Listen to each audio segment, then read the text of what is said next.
You're listening to the Real Estate Radio Hour, the show that brings you unfiltered stories and insight from the Twin Cities real estate world with your hosts, Chris Rooney, broker at RE/MAX Preferred, and Andy Presky, leader of the Preferred Home Team at RE/MAX Advantage Plus.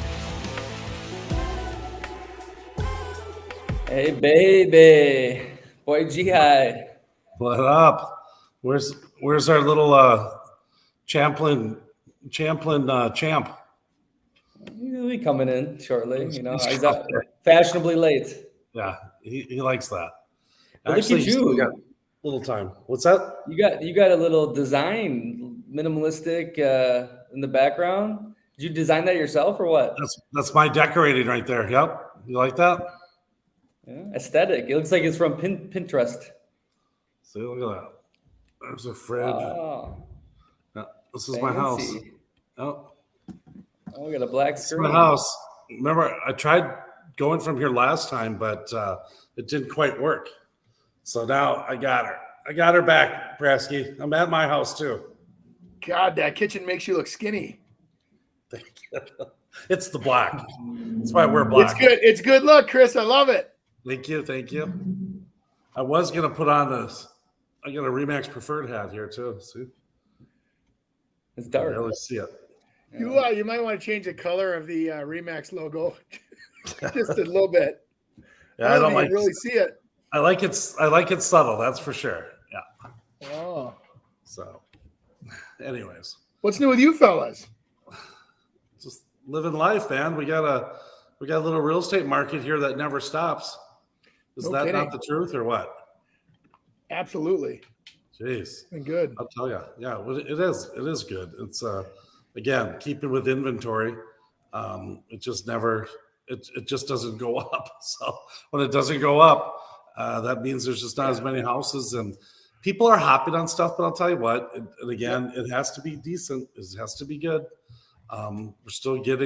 You still get multiple offers, but on some you have to just kind of wait it out too. There's other areas that it's just like, they're going to sell, but people have a little more time, maybe in that price point, and maybe a little more options, or they don't have to move right away, so they're not jumping at anything right away. Yeah. Oh, for sure. I think that the patience factor is really a big part of it. But when you look at, oops, sorry guys, my screen went black here. Hang on. Love technology. Market's been good though. I mean, the new construction stuff where, new construction's always pushing the level of new boundaries of values. And it's not due to an effort of trying to find affordability, but like for an example here, look at this, Chris. I found this little graph we could throw up here. New build homes are making up a large percentage of today's total inventory. Back when the market was kind of normal, it was about 13% of the market. Now it's 31%. And that's because builders keep, producing inventory. So it's actually, if you really think about it, and they're putting that inventory in that 500 to $1.5 million buckets. So it really is taking the pressure off of some of those people that are in those price ranges of with selling. But it's that first time buyer or the under, 500 buyer now that is essentially struggling almost, with every area in the Twin Cities. I mean, it's tough. So you see in that price range, I'm seeing multiple offers. The mid-range, I'm not. And then on the high end, I'm seeing multiple offers. So it's just an odd market, I think it's interesting, too, when we look at that graph, is that it says 31% of that inventory is new construction. Yeah. But the thing is that of that 31%, how much of those are even built, Andy? I mean, there's so many listings out there that aren't even built, but that are showing as inventory that they can build them.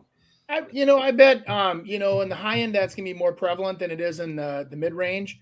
Because all it does is creates a lot of work for the agents that if somebody can't wait a year, they need immediate possession. You run a to-be built, they come out to the model and they go, I need to be in a house in 30 days. If you don't have any inventory, the market's gotten very used to fast-moving, instant gratification kind of real estate where they sell their place and now they have to find a place in a week and a half. And if yours isn't available when they're ready to buy, it just doesn't happen. And so I don't know, it's kind of weird. I don't know what your thoughts are on that. I know obviously you think there's a lot of to be builts, but I only have one out of the 20 some houses that I've got up for sale. So for me, it's, 5-10%. I'll give you an example. In Lakeville. I mean, I do market analysis on property, so I was just doing one, and it's probably in that 650 price point. And so I go to Lakeville and I look between 600,000 and 700,000. And then what I'll do is because it's an existing house built in 2006, I will just go anything, less than 2021. And I mean, I might have 60 houses, and then all of a sudden now we've got 12. And there is some of those that are built, but I'll tell you what, for the most part, I would say over 50% are to be built type homes, or maybe they're in the process of getting built or started. And I know some nationals are doing that now, where they're just building what they want to build, and they know what people are going to take. They might modify them just a little for people, but that they're not building custom homes for people anymore. Well, and the problem that we're running into on top of that is that the builders that we rely on to bring us that new inventory, the innovative ideas, the banks that they go to for financing do not have an appetite right now to build anything speculative. So you hear people saying spec homes and whatever, they're not interested. They don't want to participate, and they actually want inventory reduction. So I think you got the lenders, and I say this nicely, burying their heads in the sand. They're scared of new regulations and all kinds of banking challenges that are still coming their way. I don't think the banking industry, by any measure of confidence, is confident yet, because they don't know what's still coming on the Fed side. But then on a local level, you have these. They just don't have a threshold for risk right now. So there's people that want to earn money. They're putting their money into savings to try to earn that 3, 4, 5%, but they're not lending it to anybody. And then they've got the crisis on the commercial. So banks are really getting squeezed right now. So a lot of these builders, if they want to do speculative stuff, are going to non-traditional lending sources, hard money lenders, as they would say, and then they're sourcing but then it's more money.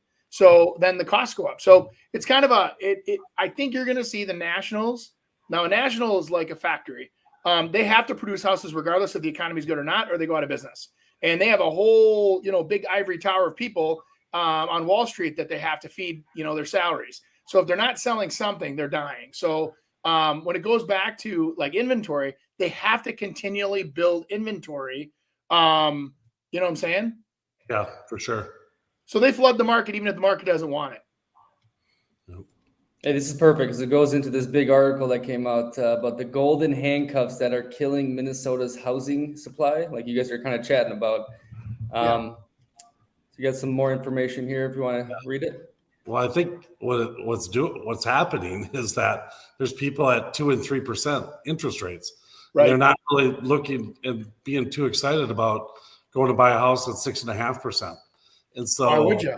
What it's doing is it's locking up the inventory. People are, hey, I'm not going to sell. I'm going to hang out here, or I'm going to redo what I've got here, and thus the inventory. But I'm telling you what, if we didn't have that little golden handcuff, we'd be in big trouble. Agreed. I think we'd be in big trouble, and we're not in big trouble because we don't have to. We're not dealing with tons of inventory. Now, is that hurting lenders, title companies, and realtors? Yes, it is. It's hurting them.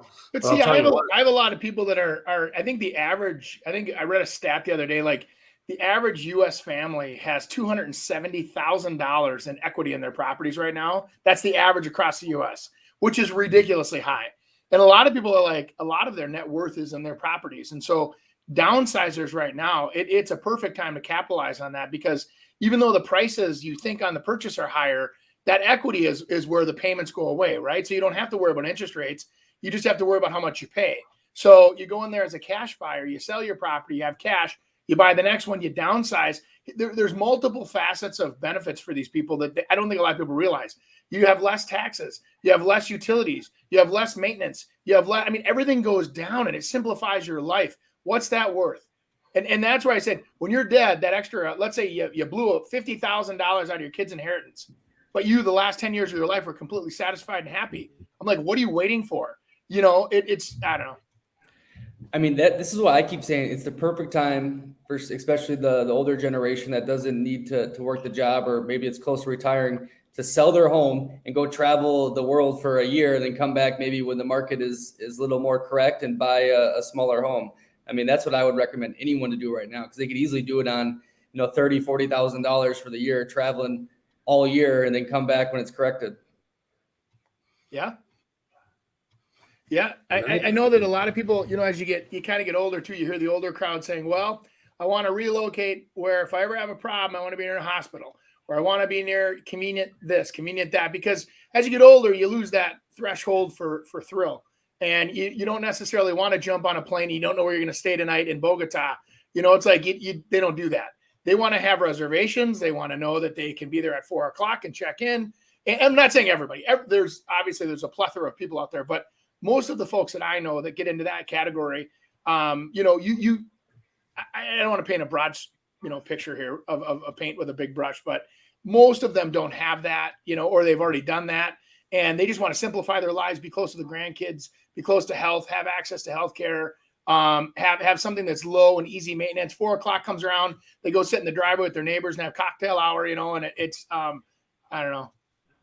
I guess I'll do a special promotion for Real Estate Radio Hour. I'll help them relocate to Joe Pessoa. It's a retirement community for Brazilians. There's a drugstore on every corner, and I know many doctors that will make your healthcare super, super cheap, and you'll lay on the beach. So we'll do a special deal for Real Estate Radio Hour listeners. That would be fun, Nick. See, no, that's something that changes the whole equation, right? Where you have an option like that that's actually cool, Nick was just talking to me prior to the show. He was out walking around, and what did he find? Oh yeah, yesterday I was at a RE/MAX office because I wanted to get the basics of the difference between buying in Brazil and buying in USA. But yeah, very modern, looked like one you'd see right out of Minnesota. Good people, and yeah, RE/MAX is all over. Everywhere I've been, I've always seen a RE/MAX place. Yeah.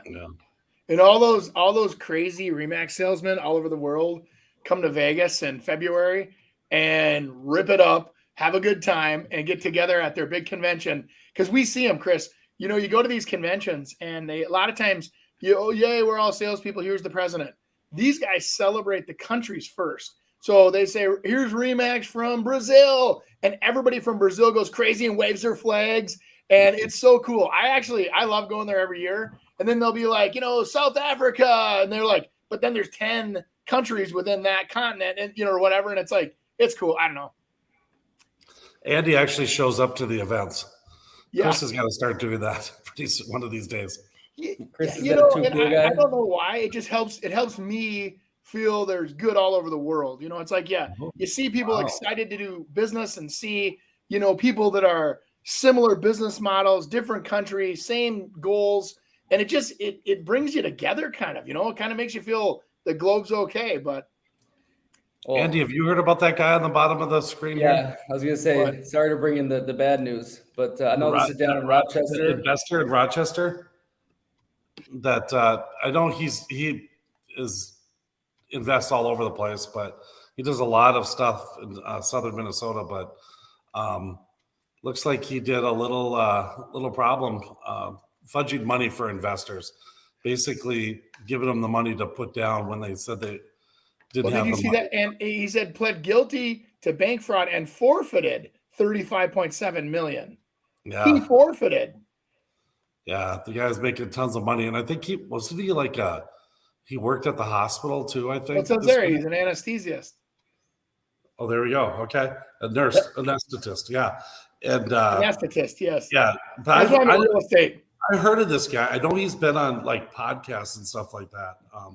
Kind of build himself as the way to buy commercial properties and stuff. And I think sometimes you get into that. And he might have done a bunch of deals on his own, and he did well. And now trying to get more deals. And what it sounded like is that he would like get the money for the people that were actually doing the bank financing, but not telling the bank. And the bank wants to know that because they think, hey, the person I'm qualifying here is putting in $4 million. And so I'm owing them $8 million. I'm borrowing them $8 million. And then now these guys are doing a note on the side and they have zero into it. So what was the name of his company? I've never, I'm being honest. I've never heard of the guy. Yeah. I don't know. What is it? Does it say it in there? Nick? He's got some different LLCs. So go to that article. Well, the fourth for Northwoods- $35 million, he's got to be a pretty successful investor. Northwoods Management LLC. Northwoods, okay. Oh, here's So some he's more how he did it. Hold on. How many properties does he manage, or how many does he hold? I know he's done a ton. So, okay, yeah, there it was, the 3.25 million. He put that into account of an investor applying for the loan. So you can't defraud the government. You can't defraud loans. You just can't do it. And that'll get you. And I'll bet you any money, there's a bunch of other properties he's got that are probably no problem and they're really good. The guy knows what he's doing, but you start getting into it. It's like, well, gosh, here's what we got to do. Or maybe he was getting away with it forever and finally got caught. Yeah. And so. Yeah. No, I agree. Crazy stuff. What I was wondering is, you guys have been in the industry for a long time. How common are some of these guys like playing loose by the rules, the big investors? Andy, tell your story about when you were talking. Did you have the FBI or something to ask you? They can't even go after these people. There's so many of them that and I think to go after them. Just to clarify this, so when you say investment properties, yes, it's real estate. This is probably apartment buildings and commercial level 4+ unit kind of investments. I'm guessing. So commercial is played by a whole different set of rules, actually very loose compared to residential, like single family, you're buying it to owner occupy, whole different set of rules. Okay. First of all, but yeah, back in the day, I did have, a real close clip with some of this mortgage fraud stuff that was going on. And I had a couple properties that I walked away from, made sellers sign notes that said that they understand they're committing fraud and that we have no part of it. We've suggested they don't do this, and have everybody sign it. Right. And they all signed it and they still closed on these deals.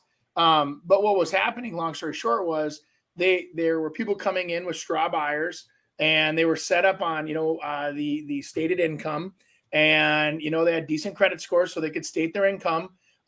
They'd buy these properties they couldn't afford. They'd have renters lined up that would actually try to rent the property from them. And then what would happen is the investor at the end of the day was paying the finder a fee. And so a lot of times what would happen was these houses, especially new construction, they were fraudulent, and they'd say, okay, here's a Rambler that's $700,000. We're going to buy it for $1 million, but we're going to finish the basement and put on a deck. So we'll close it at $1 million with all of that finished, and you'll pay my remodeling company, $300,000. Well, this was happening all over the Northwest. I mean, there was, you read the papers, it's long ago. But anyway, so at closing, this company would receive a check for $300,000. Where the fraud would happen is that the buyer that came in had no idea what they were doing. They were set up to make a fee, which would be paid at closing. The renters were lined up for a year. They'd give them enough money out of their proceeds to pay the rent for at least 6 months so that the FBI would not be involved. And then so they had all this well calculated. They'd go to the bank, they'd cash a $300,000 check that was being deposited, and it looked legitimate because it was a construction company.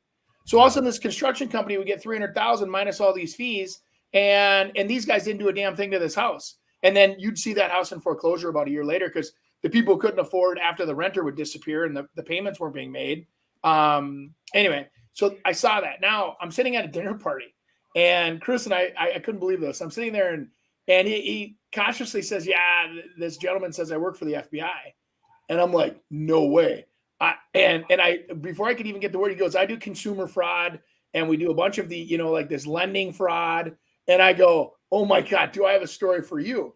I tell him the whole story. And this is the sad reality. This whole story. And he goes, well, what do you think the value of the fraud was? And I go, I don't know, 300 grand. But I know they did it at least 10 times the same month, because the banker, when they went to cash the check with my client, the banker said, wow, this is your 5th one this week. You guys are doing really well. Okay. So there's all these people lined up that are witnesses, that can testify, they can whatever. And he said, if it's under 10 million, I probably won't get to it for 10 years. There's so many other fraud cases out there, and so many other, the white collar crimes that are happening. We wouldn't even get to that guy for 10 years. And I go, so what? Then get to him in 10 years. And they're like, well, if you want to start the paperwork, I'm like, oh my God. It was, I couldn't, and I'm not, that may have changed now as now I have the FBI busting my door. But back then there was a threshold. There was so much going on at that time they didn't have time to investigate this stuff. And so it was, anyway. Yeah. And I say that I don't need the whole world to think that there's a bunch of fraud going on. Now it's a lot different than it was back in 2007, 8, and 9. There was a lot of weird stuff going on back then. Yes, it was. People didn't want it to end. That was the problem, is that, hey, it's not going to end. Let's just figure out another way in which to do it. You add 2, 3, 4 people in together from different disciplines, and then all of a sudden you got yourself a little cooker. Think about that, Chris. Even the appraiser has to be in on it. Because the appraisers nowadays, hell, they won't even let us close if we have outlet covers missing.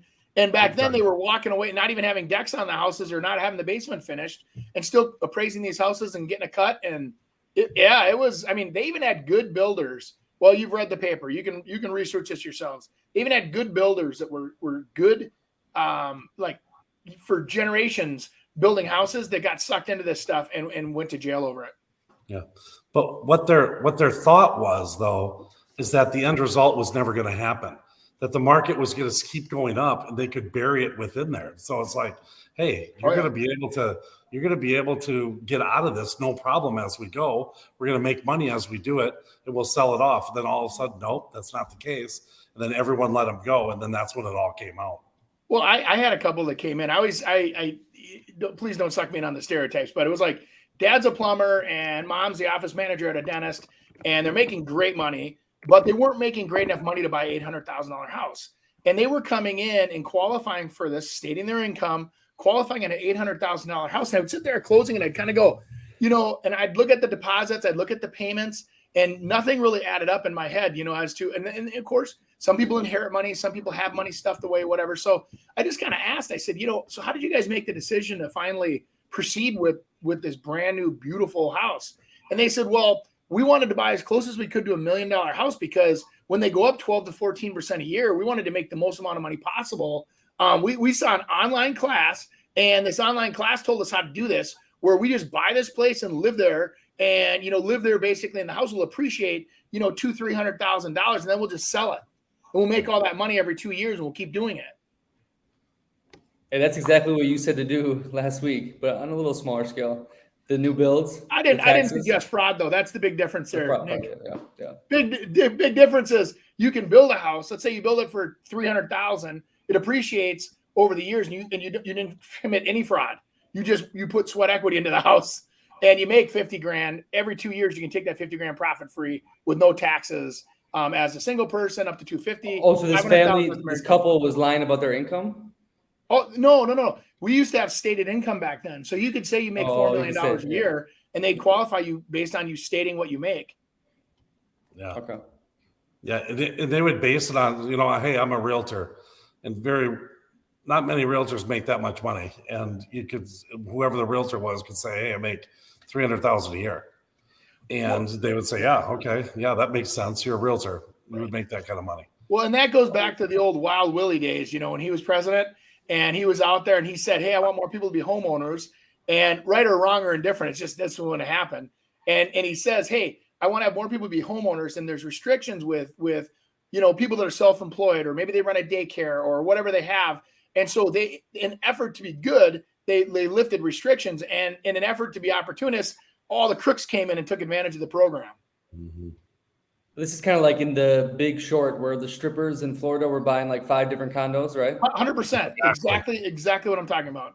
Mm-hmm. All right, beautiful. All right, let's get into some fun stuff. It'll be brought to you by Andy Praske, Preferred Home Team. Social media reacts.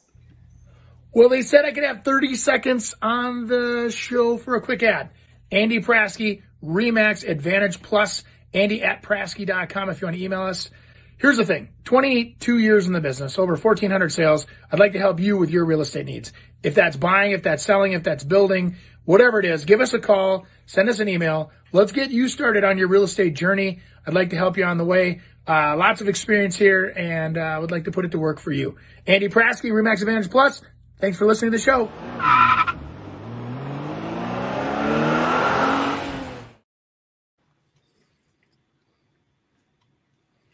Oh boy, what do we got here? This tweet caused some problems over Twitter. So 90-year-old seller, you offer 30% of.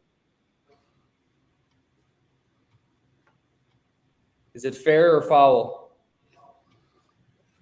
Okay, so you're offered 30% of what the property is worth. They accept the offer, fair or foul. Realtor, foul. Foul. Buyer, fair. I mean, the buyer can do whatever they want, but we can't do that. Unless you can prove that they're not of sound mind and body or whatever, and then they, Yeah. Unfortunately, it probably happens quite a bit. And there's some cases that people want that too. They just want to be done and over with it. And the other thing is you got to remember, someone might say that, hey, it's 30% under, but you look at that house, it's like, oh my gosh, it's this beautiful house in a really nice area. And you don't know what repairs it needs to be able to get up to that point.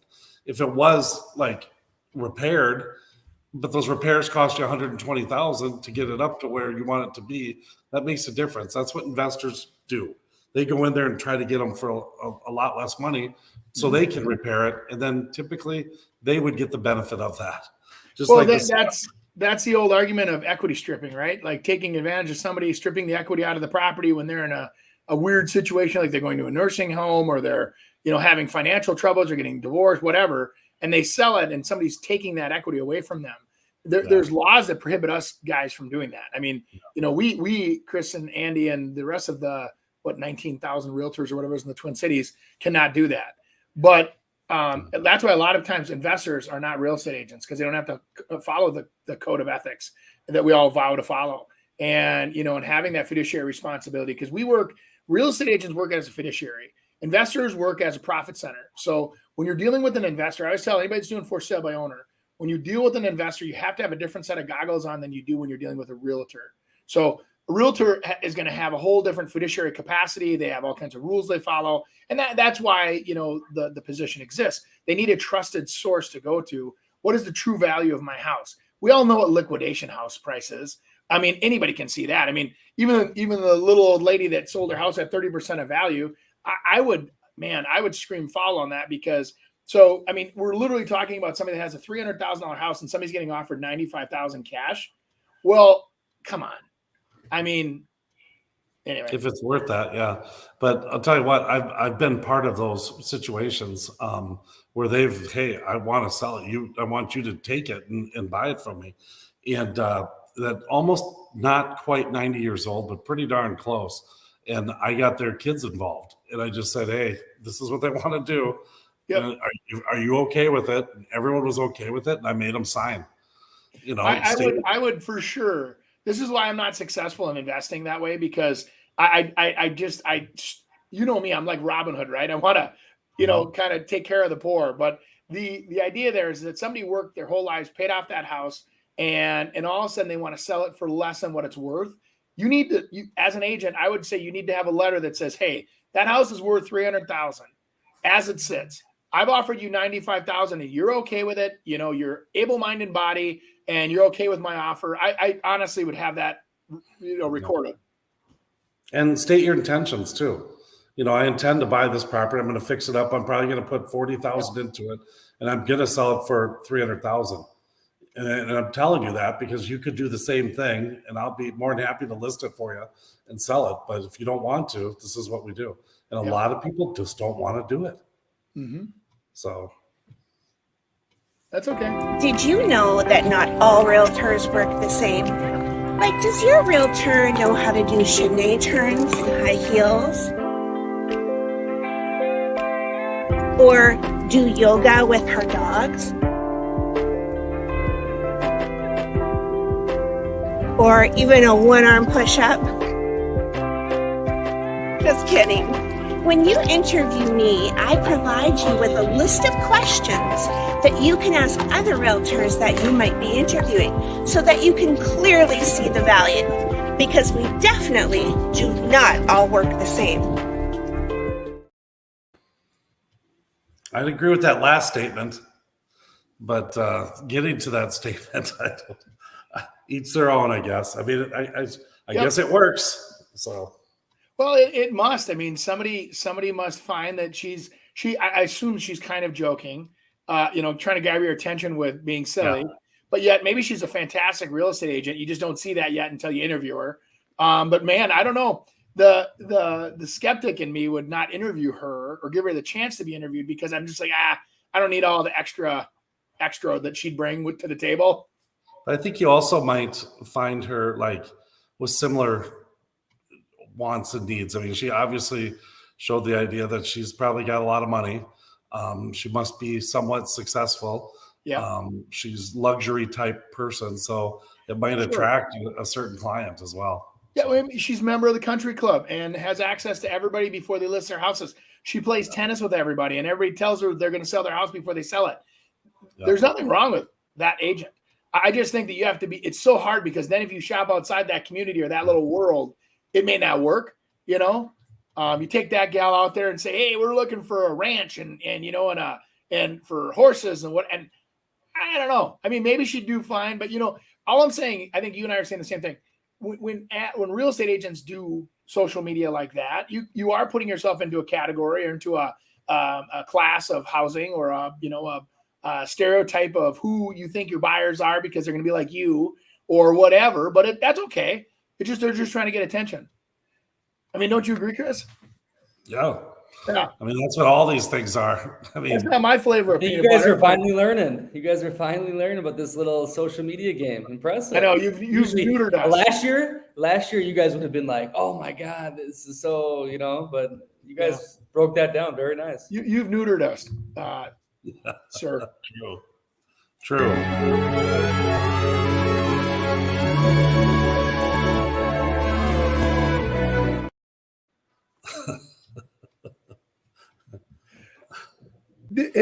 See, a lot of new agents don't realize that nobody cares about them or their feelings yet. And so I can't believe I showed 30 houses and they didn't buy one.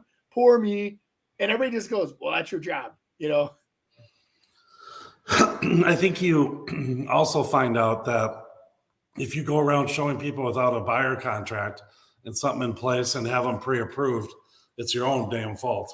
Mm-hmm. So, I mean, all of a sudden they don't buy. I mean, some of these people don't buy. They can't buy. They don't have the money in which to buy. They just travel you around. I mean, happened to me early in my career. It ain't going to happen again. I mean, I'll never forget when we had to go stop by the laundry or the laundromat so he could drop off his laundry. I'm like, this is weird. We were always going over kind of the lunch period, and I was buying lunch all the time.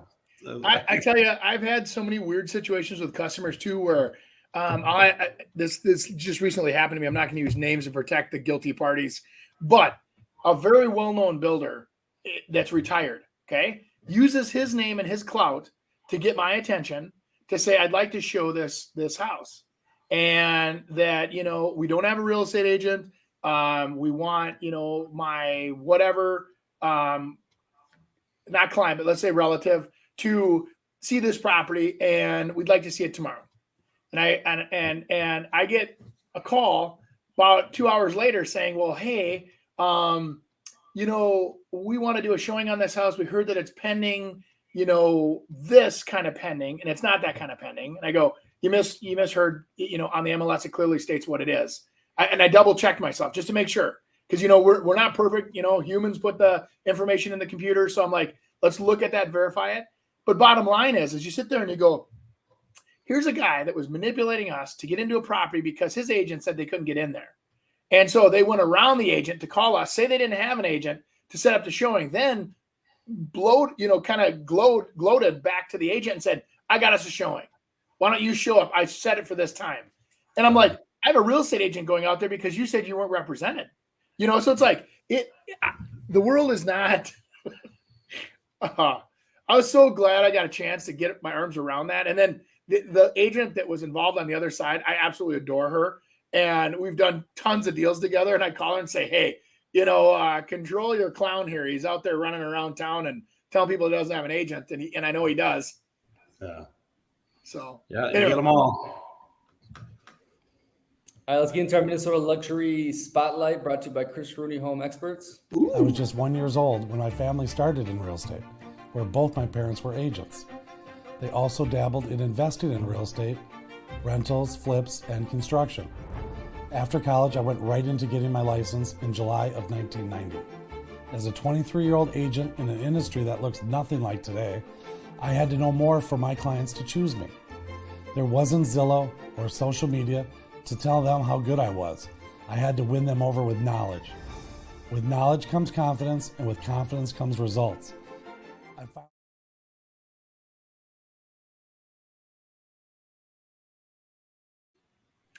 found Chris, who's the hand of the person you were shaking? What's that? In that video, whose hand were you shaking? Remember? No. Nicole. Oh, Nicole. We just iced a deal right there. That was nothing for the camera. That was like live video. That was just happening. A negotiation. Yeah, exactly. I love it. So what do we got here? A little Wyzetta home, huh? Oh, cute. A little cute little built in 1931, 8,000 square foot, 9-bath place for only $5 million. Not too shabby. What do we have for an address there? It's on Fox Street. Wow. Oh. Beauty. Wow.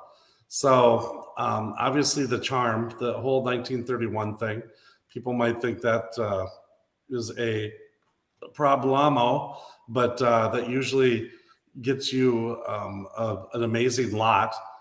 There's a reason that they've probably extended and remodeled. You can see that little appendage coming off to the right-hand side. I mean, that's a cool little all season, looks like probably all season or all glass porch. Yeah, with the fireplace at the end there. What's that at the end, Andy? That looks like look at that. Fireplace. I bet it's cool.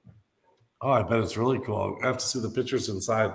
I don't know this property. I'm not showing them over in Wyzetta right now, so I don't know much about this. Those are hoods.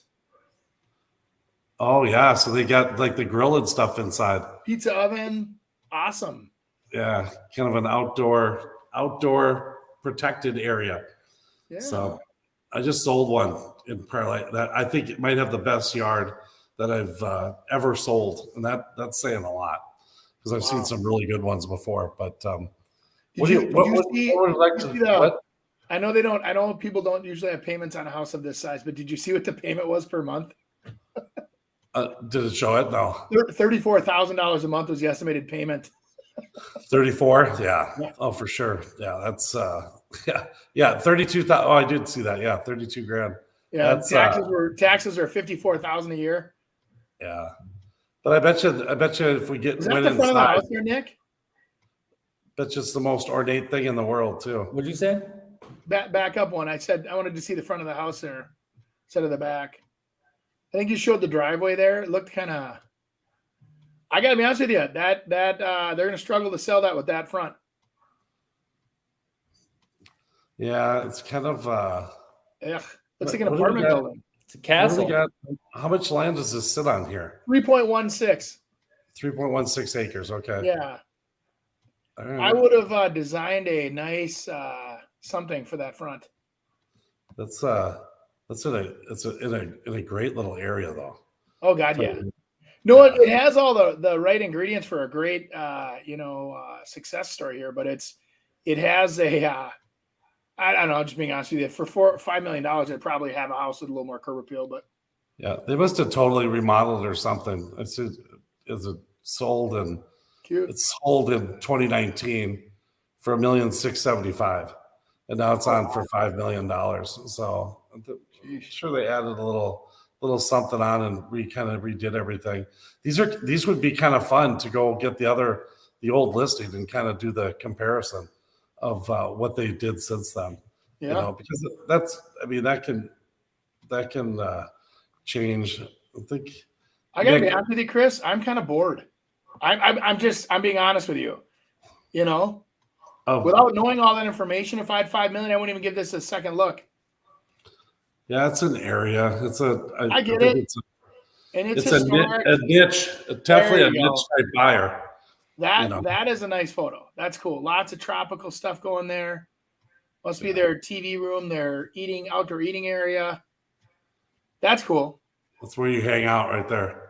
That's where those chimneys are. So there's a pizza oven and a grill. Mm-hmm. That's pretty cool. That is cool.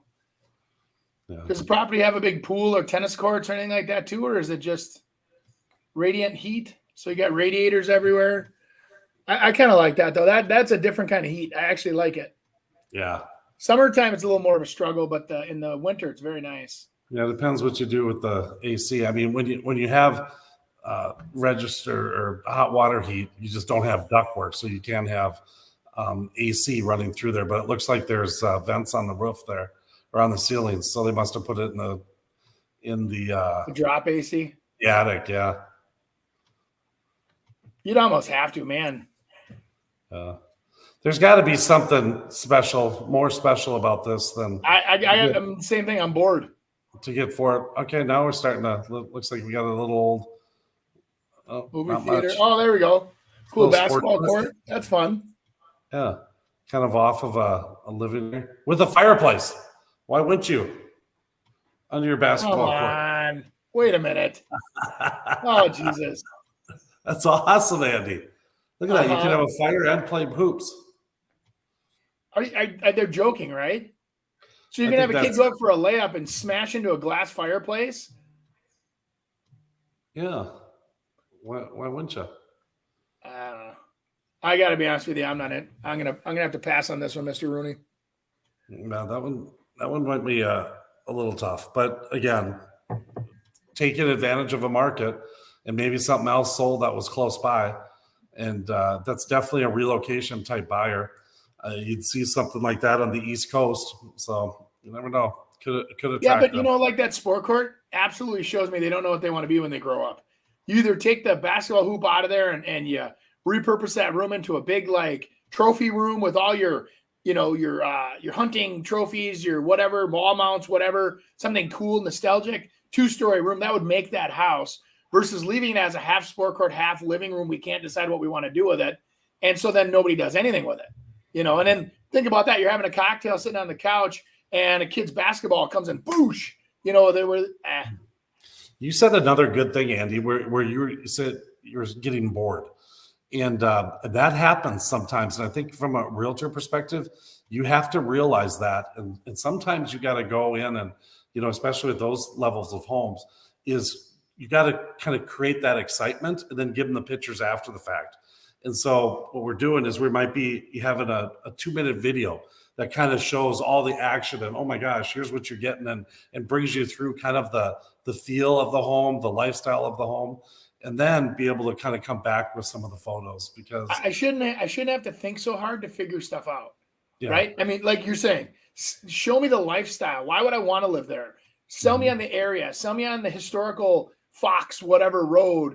Who owned this house? Why is it historical? What have you done to it to, enhance it? I think there's a lot more story that can be told there. I'm not trying to pick on the agent, but I am going to pick on the agent because I literally was getting bored looking at the photos. You could come up with a cool video where it like maybe starts even black and white and then all of a sudden comes alive in the color. Like there's that Perfect. old, pull up with the old 1926 buggy, and the guy and it'd be kind of cool. I mean, it would pull you back into where that house has been, the history of it. I don't know. I think it'd be kind of cool that way. It'd be a story to be told. Right now, it's just a big house we're trying to get $5 million for. And the only thing you said to me, which made my brain think that way, is what did they spend the extra $2 million on? Right? If they bought it for 1.6, and even if they stuck $1 million into it, it's not worth 5. But what is it worth? It determined by the consumer. So, maybe there's a big part of that story I'm missing. That it's on the lake or it's whatever. But from what I could tell, I couldn't see that. Well, I think that's what this segment's about, is to try to identify those things and to be able to kind of help others, whether it's realtors and or sellers that are looking at that. The bigger houses are imperative to be able to get them to buy into it, because people that have that kind of money, it doesn't really matter if it's 4, 5, or 6 million. If they want it, they're going to take it. And then they're going to maybe redo whatever they want there. But it's like, can you get them to buy into that property that it's got enough for them to be able to do like you just said?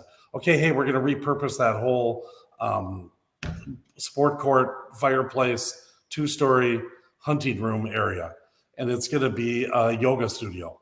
Yeah. And it's going to be whatever, they'll redo that, but you got to help them get I that. was out with a client not too long ago, and we were looking at very nice homes in that similar to that price range.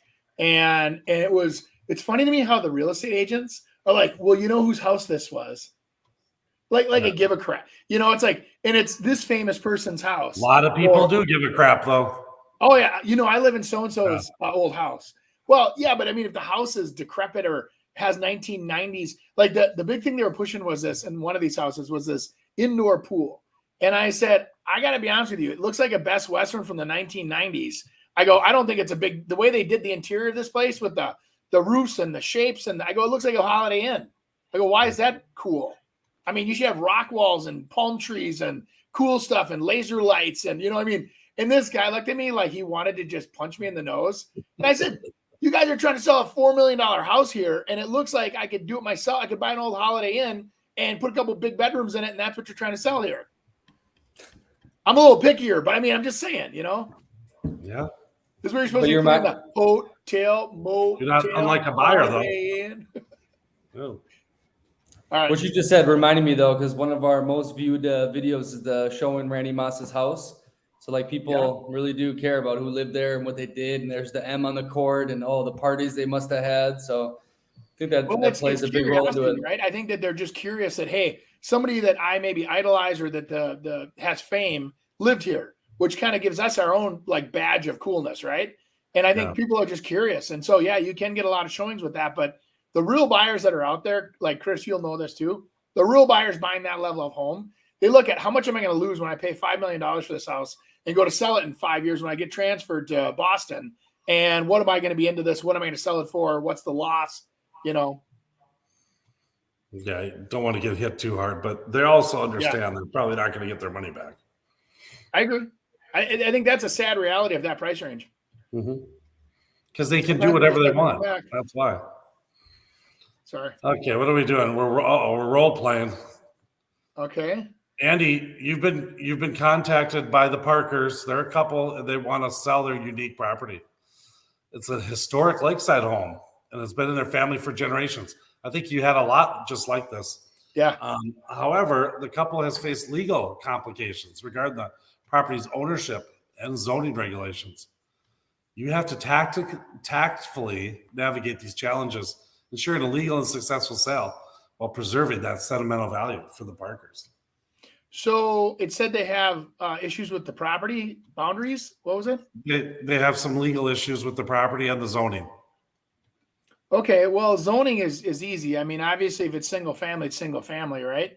And it's a lakeside historical, unless they've zoned it like commercial, right? So if the city is forcing, they want that to be a new hotel on the lake or something like that, that could be a battle that you have on your hands.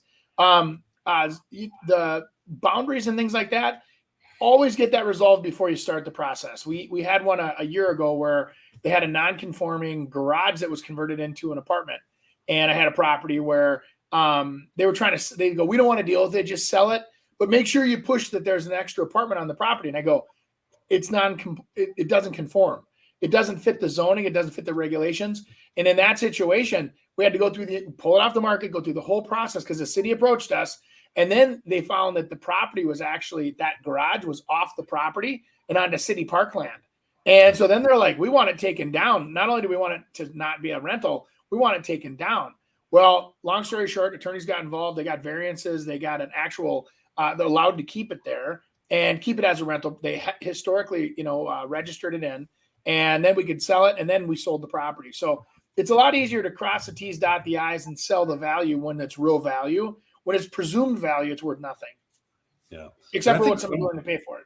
Sometimes when you get into these situations, you have to get past the whole family longevity type thing. I mean, the Pillsbury property. Yeah. Everyone wants to be the Pillsbury property. Well, the ultimate buyer, didn't think that.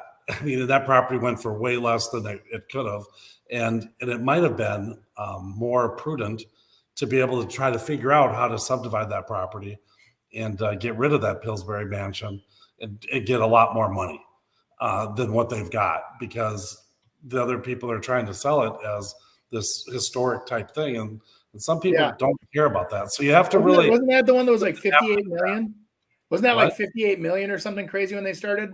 At the beginning, yeah, it was way Yeah. up there, and it was under 10. I know at the end, it wasn't. It was crazy. It was under So, 10, and then they tore it all down, didn't they? And they subdivided it into lots, and then they made money on it. Yep.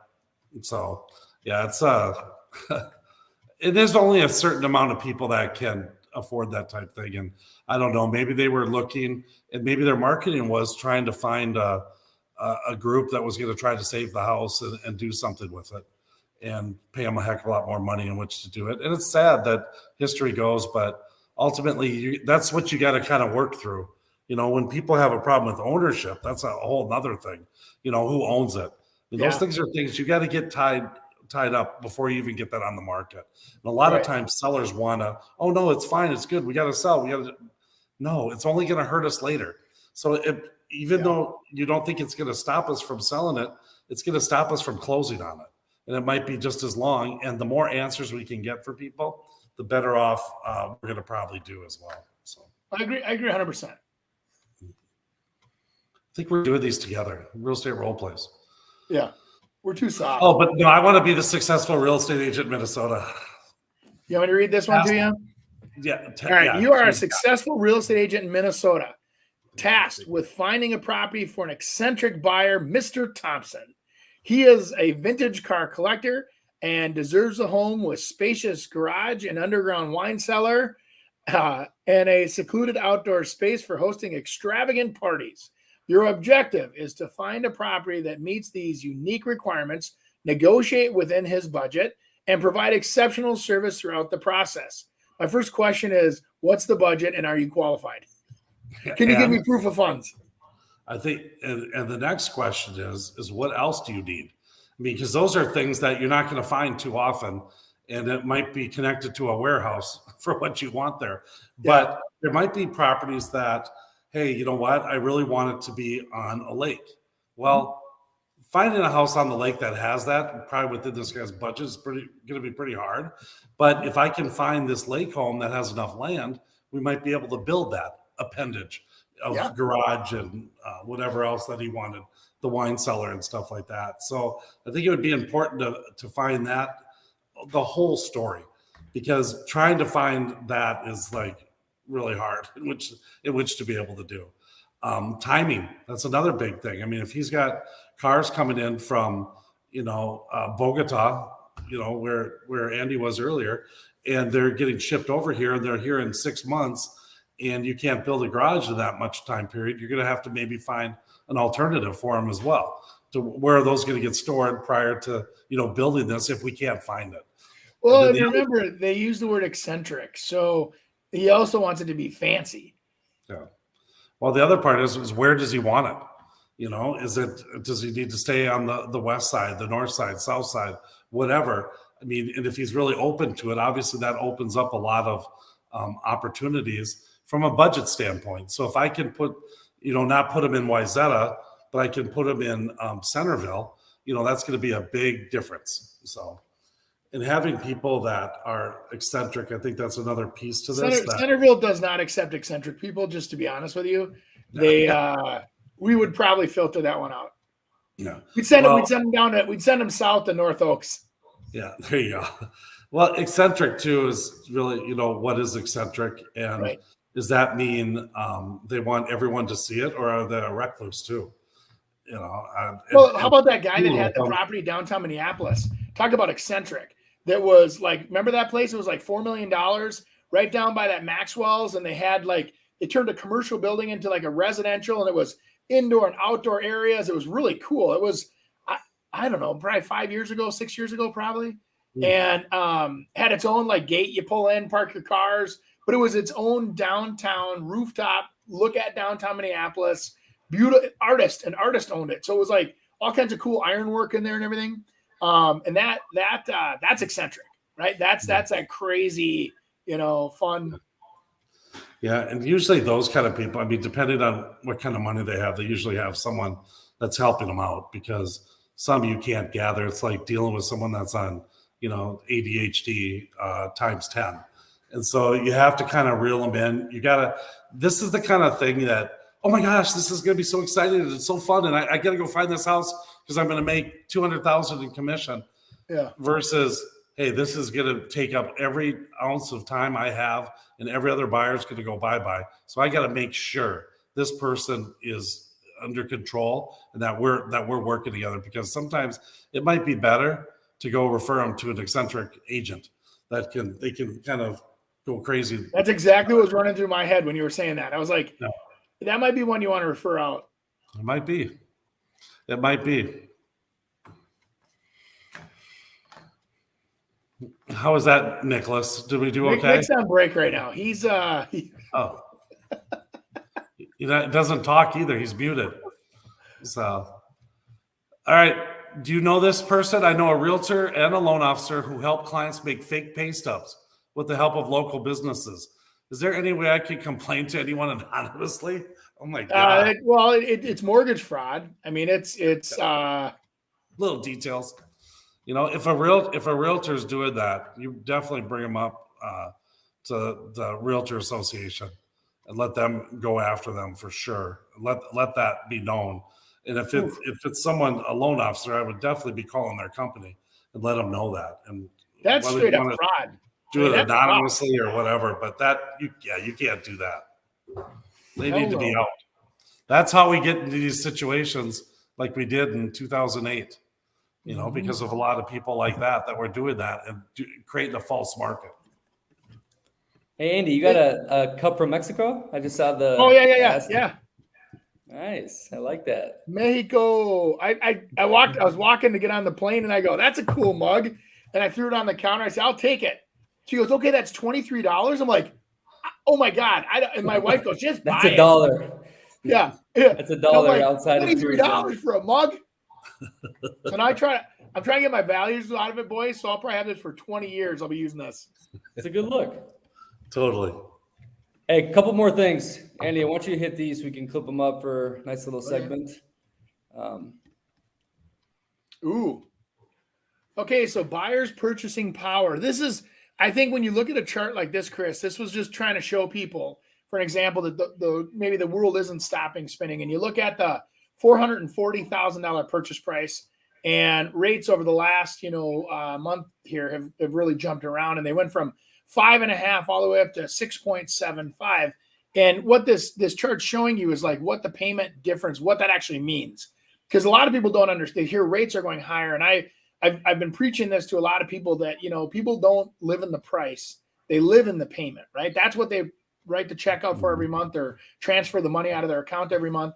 So payments are important to people. And so that's where I was starting to look at what does it mean when rates jumped up to 6.75 or even 7% last. I mean, you're $300 and some higher than it was, probably, 3 months ago. But it's not the end of the world. It's not like, $300 will sway someone from buying, but then they also talk about now that house by waiting, like there's a cost of waiting. And I think we had another chart on that one too, but as inflation keeps hitting and those houses keep going up 3, 4, 5, 6% a year, you're better off locking in at the higher rate right now and buying it at a lower price and do the math on the equation. And then over the years of appreciation, you'll far exceed waiting to buy it at the lower price. So assuming that, hey, prices might come down next year, 25,000, and it'll be a dip in values before rates come down again. And I'm like, and then when rates come down, everybody will be racing to the houses. You're going to start overpaying again. So prices will come right back up again. So you just be smart. You take the time to run the numbers, get a mortgage calculator, look at what the current rates are, because rates are they're saying they might even jump up 1 or 2 more times here before the Fed is done. The Fed likes to see us completely bleeding before they stop raising the rates. They're going to take it to the point where they've killed the economy and it's not even moving at all. It's the fish is not even flopping anymore on the deck of the boat. They wait till then they start, we better lower rates to keep the economy moving.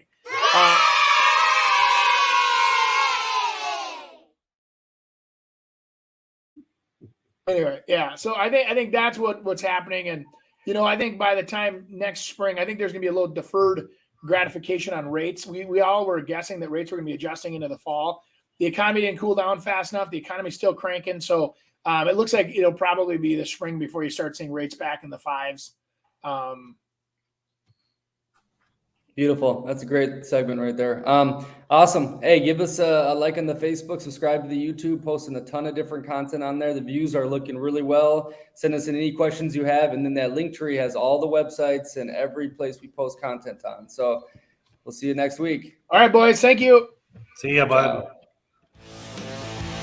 Thanks for joining us this week on the Real Estate Radio Hour. Don't forget to visit our website, realestateradiohour.com, where you can subscribe to the show on iTunes, Spotify, Stitcher, or your preferred podcast listening app.